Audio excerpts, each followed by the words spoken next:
Okay, so I'll be going through a step-by-step process of how to transfer mocap from something like MotionBuilder onto our rig.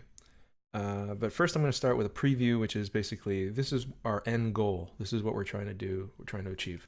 So I've got a rig here, and he's already been prepared, right? Because this is our end goal. So all I'm going to do is import. I'm going to bring in some mocap that's been made in MotionBuilder, and there should be a layer that has the mocap that where it shows up, type of thing. And all I'm going to do now is I'm going to press a big red button. It's going to go through this twice because it has to do position and rotation transferring and baking. But it's going to be very selective of what it's going to export to, or what it's going to transfer to. So if I look at our rig, nothing's broken, it's still functional, still have the ability like I normally do, and we haven't broken anything. So the mocap transfer was basically a very selective approach, and it allowed us to very quickly import our mocap and transfer it onto our custom rig without any issues. Now I'm going to go through this step by step on how to set this up, and most of it is going to be mostly on the MotionBuilder side, because we have to bring this into MotionBuilder, make sure that it is capable of receiving the data. And then we're going to set up Maya so that it can receive something from MotionBuilder in a safe way without destroying our rig. So let's go through this step by step.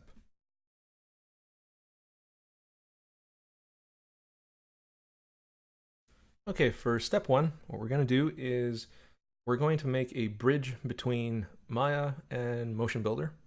And the first step for that is to get our custom rig somehow inside of MotionBuilder in some way. So the first thing I'm going to do is I'm going to make the meshes selectable. These are the ones with the skin on them. And here's a pro tip. If you export selection, it will find all the bones that it needs in order for it to be included in the export. So all you need to do is select the meshes, and it will find the skeleton that goes with it. This allows you to avoid having all of the controls come with it. So we're going to export that as an FBX. If you don't have it here, please just go into your plugin manager and load the FBX export and import inside of Maya. So I'm going to start putting things into a folder nice and clean, and we're going to name things very clearly. So this is the Maya export skeleton. I'm making sure it's named that way because that's all it is. Know what it is. Now I'm going to go to MotionBuilder, and I'm going to bring that in. Okay, so you should see that everything came in a very minimalistic way. Now keep in mind that this rig was originally a Character Studio type rig. This was a custom rig that a friend of mine wanted me to make for them. So they just wanted it to be squashed and stretchy, and they wanted to use the Character Studio setup. So it came in to MotionBuilder without any problem. If you are bringing in something from Long Winter or any other specialty rig out there, there's a caveat that comes with those rigs. They are not designed for game engines or even MotionBuilder because they use a lot of parent constraints, which is not really a hierarchy. What you need is a functional hierarchy. So if you're bringing in something from one of those guys, like a custom rig that's using parent constraints in order to create links between things, you will have to relink them inside of MotionBuilder or Maya before exporting, and or just export it as an FBX and relink things, and allow it for it to be one whole skeleton instead of multiple pieces, so the foot doesn't stay behind when you move the leg, that kind of thing. Anyways, now that we've brought this in, we can start setting it up so that it can be re-imported into Maya as a separate entity. We don't want this to come in and destroy our custom rig. So that's why we're going to have basically a duplicate mesh, like a surrogate mesh, that will allow us to bridge between the two softwares in a non-destructive way. So the first thing I'm going to do is I'm going to take a look at my scene here, and you should see that there's the skeleton and the meshes. I'm going to multi-select both of those, and the first thing I'm going to do is add a namespace to it, making sure it applies to the branch. I'm going to call this Mocap. So now we have a Mocap namespace, and every object underneath should have inherited that. The next thing we're going to do is we're going to create a definition. Now, this part takes a little while, simply because we can't really use the character. Like you can't just drag and drop that character onto your skeleton because the naming convention or whatever else might not work. If you already have a definition preset somewhere, or in particular, like this one is Character Studio, so it might be possible, but since we're starting fresh here, what you have to do is go through each bone and just right click assign selected bone. At least you don't have to do both sides of the body because everything's been named correctly and it is mirrored. So like one of the things I like to do is I'll select the bone whenever you're looking for something like this and move up and down the hierarchy, find out if it's really the right bone, and then apply. So I'm going to go ahead and fill that up and assign all of them. You're going to start seeing some errors saying that, oh, it's not in a T stance and so on. We're going to fix that later. First, we need to make sure that all of this gets defined correctly. And we're going to bring that into Maya in the same pose that our custom rig is in, so that we can create our own kind of T-pose, so to speak. Or at least our initial pose will be relative to each other, so we can actually store the offset. I'll explain that in a moment. You'll see how that works. But essentially, right now, I'm just setting it up so that it can come back into Maya in a non-destructive way, and we're going to be able to create that bridge between the two. And the only other thing I'm going to do other than or rather define everything, is I'm also going to select the entire hierarchy.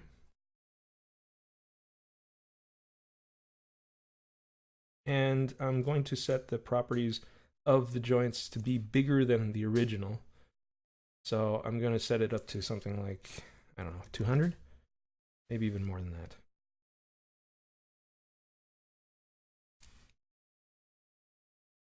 Okay, something like that. The reason why I'm doing this is that it will be easier inside of Maya later to be able to distinguish the rig that's for Mocap and the rig that is the custom rig. So we'll be able to distinguish the two very easily simply by the size of the joints.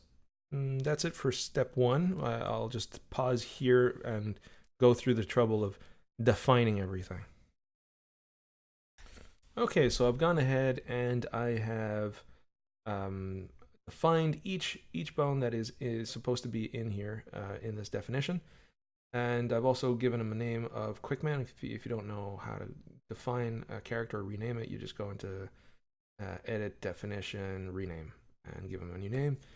So he's now ready to be sent to Maya so that he can become a bridge. So I'm just going to go File, Save As, and I'm going to call it to MoBu to Maya Bridge. Save that. So I've saved the file now. I'm going to go back to Maya. And this is our custom rig, which has no namespace, but that's okay. If we wanted to, we could add it. And we have a BIP01 root and Quickman meshes. I'm just going to hide what I can. So this is just the controllers are visible. I'm just going to import now the MoBu to Maya bridge. And it should bring in what we had in MotionBuilder. You'll notice our hierarchy now has something with a namespace called Mocap. And it has not destroyed the rig that was there. It's just added a new skeleton. And from here on, whenever we import, it will safely put it onto this mesh. It will not destroy anything. It will just update this current one that we've made. So I'm just going to go ahead, grab these two, and select their hierarchies, because I want to create a new layer. And I'm going to call this, I'm going to double click here, and I'm going to call this our Mocap layer in Maya. Now if I hide it, that is just the Mocap layer. This is the custom layer for the custom rig, that is. So we're ready to go at this point from the point of view of Maya. So now I'll come back later to this file. We're going to save this file. And here we're going to call it 3_Maya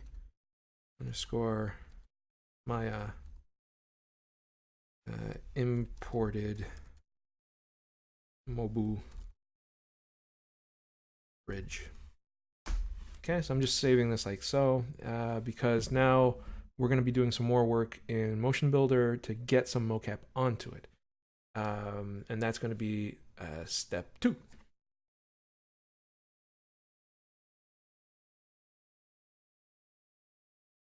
Okay, so in step 2, what we're going to do is basically set things up in MotionBuilder so that we can transfer mocap onto this skeleton that we've prepared, so that we can send it to Maya and get Maya to then transfer it onto the custom rig. So this part, the first thing we're going to do is we're going to clean up these warnings that we have here. So first thing I'm going to do is I'm just going to select, I'm going to unlock the rig or the character, and I'm going to fix these warnings. So we need a reference pose that is a T-stance, so it has to be as flat as possible. So right now what I'm going to do is I'm going to eyeball the rotation first and just get it roughly where it should be pointing. And while I'm still in global, I'm going to look at the values that it has that are relative to the world. That's what global means. And I'm going to set that up by multiples of 90. So minus 107 was close to minus 90. Here this is close to 0. This is also close to 0. I'm going to select the arm. Only this one, get rid of that little bend in the arm. So now that's nice and straight. I'm going to select the hand just because we want to be clean here. We want to be complete. So this is minus 180. This is a 0. And this is a 0 as well. And I'm going to do the same thing on the other side. Now there are other methods that you can use. I just like this method because it's pretty accurate. I'm going to set this to minus 90. Oop, first I have to set it up so that it's visually in the right direction. So this is, yeah, it was minus 90. 0. And this is minus 180. There you go. So let's go to the arm. This looks good. But for this part, fine. I'm going to select the hand. And now we've got a 0 here, 0 here, and a minus 180 here. That looks good. We're all green, good to go. MotionBuilder is happy. Let's lock that down. Now I'm going to save this. I believe we're at 5. So this is going to be 5 MoBu ready for mocap. Okay, I'm going to save that. So now we need some mocap to transfer onto this. So I'm going to get a sample file for the sake of this tutorial. And it's actually pretty funny because in Maya, you have this little icon top right that is like a little man. When you click on that little man icon, it will go into a section for human IK. For those of you that are not aware, the human IK section allows you to do exactly like we do in MotionBuilder, where we define characters and we can actually transfer mocap. But for the sake of this tutorial, I really wanted to show a bridge between MotionBuilder and Maya in a way that's non-destructive. So we're not going to be using these tools here for retargeting, although it could have simplified things. But what I'm going to do is I'm going to import animation sample here. And we should see that this character comes in with the characterization and everything. And I'm just going to send that straight to MotionBuilder. Send as a new scene. If we already saved this, that's fine. And here we have our definition and everything came along for the ride. I'm just going to save that. We're at 6 now. This is the Autodesk sample. Save it like that.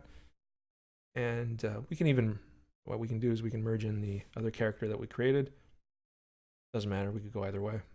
And now we have this, and we have our character. So I'm going to switch over to our Quickman character, and I'm going to say you are now driven by the character doing the combat.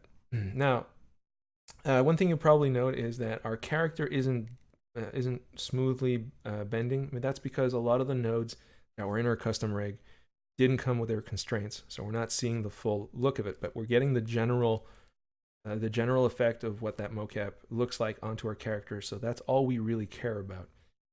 So at this stage, this is a live constraint. It hasn't been baked on the bone. So if I were to export this, it might not have data. So what I'm going to do is, while I'm still in QuickMan, I'm going to bake it onto the skeleton. Now when I select the bones, they should have keys on them, right? It's been baked. And we don't really care about the other characters. So all I'm going to do now is, so imagine you just imported your mocap onto this character. You're ready to go. All you need to do at this point is select the part where it says BIP01. You go select branches, and you go File, Export Selected. And it's in here. Save selection. We're going to call this 7. Typical mocap, meaning typical as in any mocap that we receive. This would be a typical example, like a typical example. I'll make sure it's nice and clear. Typical example mocap. We're gonna save that. Now I'm gonna go back to Maya, and I'm just gonna reopen our Maya MoBu bridge file that we saved before. And if I look at my layers, I have that mesh still. So what I'm going to just do, just for the sake of seeing if it works, I'm going to import that file we just did. We just created, and sure enough, it didn't create anything new. It just updated what we already had in the scene with a new result, right? So this mocap mesh that we brought in that was meant as a bridge is doing its job. So we're going to go into the final step, which is making it so that the custom rig actually follows whatever it is that we import. I'm just going to go ahead and bring in the Maya imported MoBu bridge file that we created, which is basically our rig with that skeletal mesh that has the namespace correctly added. And that's it. That's all we need to start with. And I'm going to make it visible, and I'm also going to make joints visible as well. And because we made the joints larger, we should see that when we select a bone or a joint, it is definitely, the bigger ones are definitely coming from the one that is the bridge object or the mocap skeleton. So all we need to do now is store some sort of like just exactly how we did it in MotionBuilder. MotionBuilder, you create these characterizations, right? You go through the trouble of doing that. Why? Because it's basically telling the software what bone should be following what other bone. And it has a point of reference, not just the pose, but also a naming reference. So what we're going to do here is we're going to do the exact same thing, but we're going to be cherry picking only the things that we need. So for example, if I were to select, like this is the hand, here we go, this is the hand. I pressed up on the arrow keys to be able to select. So this is the mocap bone for the hand. And what it's going to do is it's going to drive, I'm just going to do a shift select here. It's going to drive the IK controller that's here. And the IK controller is just translation and rotation. So I'm going to press the orange button here that says bake TR. It's not actually going to bake. It's going to set up kind of like a deferred bake, meaning we're giving it instructions. When the time comes to press the big red button,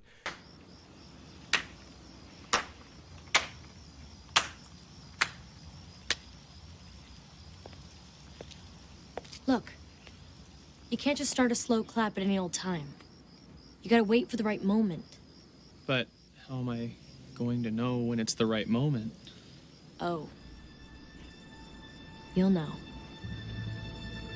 For it. So in this case, this is a translation and a rotation, and if it was just a rotation, I'd press the blue one, but in this case, it's going to be these two. You'll know it's worked because it's deselected. It's created basically a link, a bit of information. I'm going to do the exact same thing on the other side, and I'm going to shift select the controller, press that button. Now, when the data comes and we have mocap in here, it will know what to do with the hands. So for the up vector, we want to do the same thing, but we need a point of reference. So what I'm going to do is I'm just going to simply grab this arm, which is coming from the mocap, and that's going to drive, basically it's going to look at the difference that it has right now, and it's going to keep following it as if it was attached to it. And I'm going to do translation and rotation again. I'm going to go into this, and you have to keep doing this for basically everything that you want to transfer. We're cherry picking. We're really being careful. So I'm selecting this, and then I'm multi-selecting the root. That's definitely going to have to come for the ride. Might as well finish up the feet. So for the feet, it should be just this node here. Yeah, it's the correct one. And then I'm going to select this, and that's going to drive that guy. We need the same thing for the up vector, so I'm going to select the outer leg. See, I didn't select the correct one. I can tell by what highlights, what's being highlighted there. Let's see, it's still having a little trouble selecting it. So this one in particular is not so easy. There we go.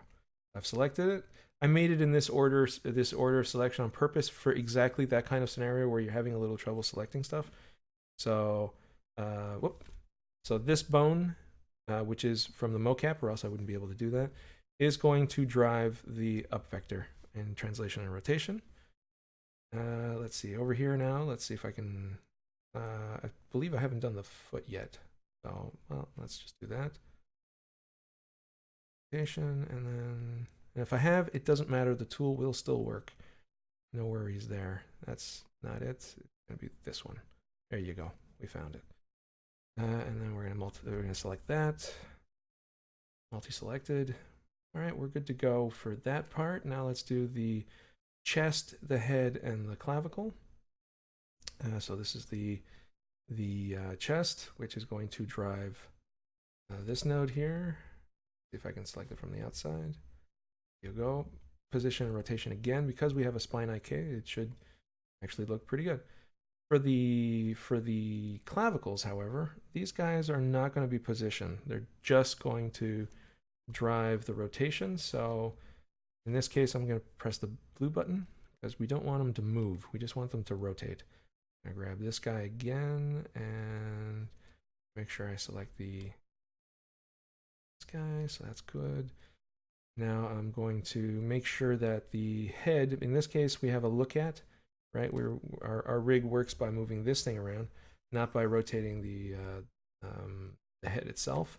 So this one's going to be pretty straightforward again. Not that guy, it's that guy. I can see that it's coming in from the BIP01 root hierarchy. I select that, and that guy's going to be BakeTR. And I think we're pretty much ready to go. So just for the sake of argument, I'm going to save this scene now as our final. So I'm going to go to, I believe we're at 7 now. So 7, Maya, ready to receive mocap. Pivot, yes. And straight up, I'm going to hide that rig, and I'm going to also stop showing the joints. Nice and clean. Now I'm going to try importing the mocap that we had prepared. So if I look at typical example, okay, and it's hidden, right? So we don't see it. So here we go. So that's come in. Because we've defined everything now, when we press The right moment.